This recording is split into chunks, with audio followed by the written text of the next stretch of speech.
Hi అండి all, welcome to my channel. మీరు కనుక ఫస్ట్ టైం నా ఛానల్ని చూస్తున్నట్టయితే సబ్స్క్రైబ్ చేసుకోండి. అండ్ ఇవాళ మన స్పెషల్ వచ్చేసి చికెన్ కర్రీ సింపుల్గా తక్కువ ఇంగ్రీడియంట్స్తో చేసుకోవడం. ముందుగా మనం 2 ఆనియన్స్ 3 పచ్చిమిర్చిని కట్ చేసుకొని చికెన్ని మ్యారినేట్ చేసుకోవాలి. ఉప్పు, కారం, పసుపు అలానే గరం మసాలాతో.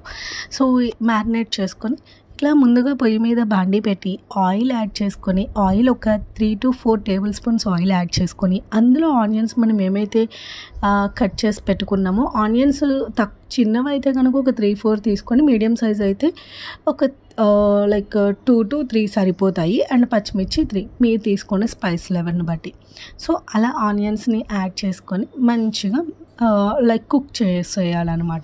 అండ్ ఇంకొక విషయం ఏంటంటే అండి, మన ఈ కర్రీని ఎవరైనా చేసుకోవచ్చు. మంచిగా ఫస్ట్ టైం ఎవరైనా చేసుకుంటున్నట్టయితే మంచిగా ట్రై చేయండి, తక్కువ టైం అయిపోతుంది. సో ఇలా ఆనియన్స్ కుక్ అయిన తర్వాత అల్లం వెల్లిగడ్డ పేస్ట్ అనేది వేసుకోవాలి. సో అలా మిక్స్ చేసుకోవాలి. అల్లం వెల్లిగడ్డ పేస్ట్ పచ్చి స్మెల్ అనేది పోయేంత వరకు మంచిగా మిక్స్ చేసుకుంటూ ఉండండి. అండ్ టేస్ట్లో ఏమీ డిఫరెన్స్ ఉండదని, మంచిగా చాలా బాగుంటుంది. ఇలా ఒక్కసారి ట్రై చేయండి, ప్రాబ్లం లేదు. అండ్ మనం ఏంటంటే ఇక్కడ చికెన్లో మూత పెట్టకుండా మంచిగా కుక్ చేస్తామన్నమాట. ఇఫ్ ఇన్ కేస్ పెట్టుకున్న ఒక 2 minutes పెట్టుకొని చాలు. బట్ ఏంటంటే మనం ఇక్కడ వాటర్ కూడా యాడ్ చేయట్లేదు చికెన్లో. మీరు చూస్తున్నట్టయితే ఆ చికెన్లో ఉన్న వాటర్తోనే చికెన్ ముక్క ఉడుకుతుంది. మీరేం కంగారు పడవసరం లేదు, ముక్క ఖచ్చితంగా బాయిల్ అవుతుందండి. బాయిల్ అవ్వదు అనే ఇదే లేదు. మీరేమీ కంగారు పడకుండా పచ్చిగా ఏమీ ఉండదు. ఫస్ట్ టైం ఎవరైనా ఇట్లాగా లేదు, కొత్తగా ట్రై చేయాలనుకున్న వాళ్ళకి కూడా ఇది మంచిగా యూజ్ అవుతుంది, తొందరగా అయిపోతుంది.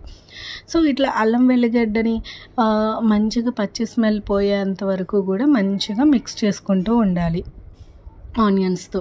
సో ఈలోపు మనం ఏదైతే మ్యారినేట్ చేసి పెట్టుకున్నామో చికెన్, ఓన్లీ పసుపు, ఉప్పు, కారం, గరం మసాలానండి, ఇంకే ఏమీ అవసరం లేదు. అల్లం వెల్లిగడ్డ పేస్ట్ ఆల్రెడీ మనం దాంట్లో వేసాం కాబట్టి తీసుకొని వెళ్ళి అందులో యాడ్ చేసేయండి.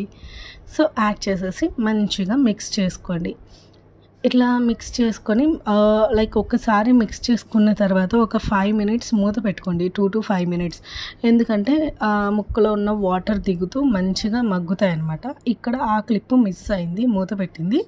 బట్ ఒకసారి మీరు ఇది వేసుకున్న తర్వాత, తిప్పిన తర్వాత, మిక్స్ చేసిన తర్వాత ఆ స్టేజ్లో మూత పెట్టుకోండి. సో తర్వాత మూత పెట్టవసరం లేదు. ఒక 5 minutes, మ్యాక్సిమం 5 minutes పెట్టుకోండి. ఎందుకంటే అప్పుడు మనకి ఆ వాటర్లో, చికెన్లో ఉన్న వాటర్తోనే కుక్ అయిపోతుంది. అండ్ ముక్క బాయిల్ అవ్వదు అనే సమస్యే లేదండి. చికెన్ మంచిగా కుక్ అవుతుంది మీకు. సో ప్రాబ్లం ఏమీ లేదు. అట్లా మంచిగా మిక్స్ చేసుకొని మూత పెట్టుకోవాలి ఈ స్టేజ్లో. సో అది కొంచెం క్లిప్ మిస్ అయింది, ఏమనుకోకండి, సారీ. సో ఇలా మిక్స్ చేసుకొని మంచిగా నీట్గా కుక్ చేసుకోవాలి నిదానంగా. తర్వాత మనం ఆ 5 minutes తర్వాత మూత తీసేయండి. మూత తీసేసి మంచిగా మిక్స్ చేసుకోవాలన్నమాట అప్పుడు కూడా. అండ్ ఇవన్నీ బిగినర్స్ మిస్టేక్స్, సారీ. ఇప్పుడిప్పుడే కదా నేను వస్తున్నది యూట్యూబ్లోకి.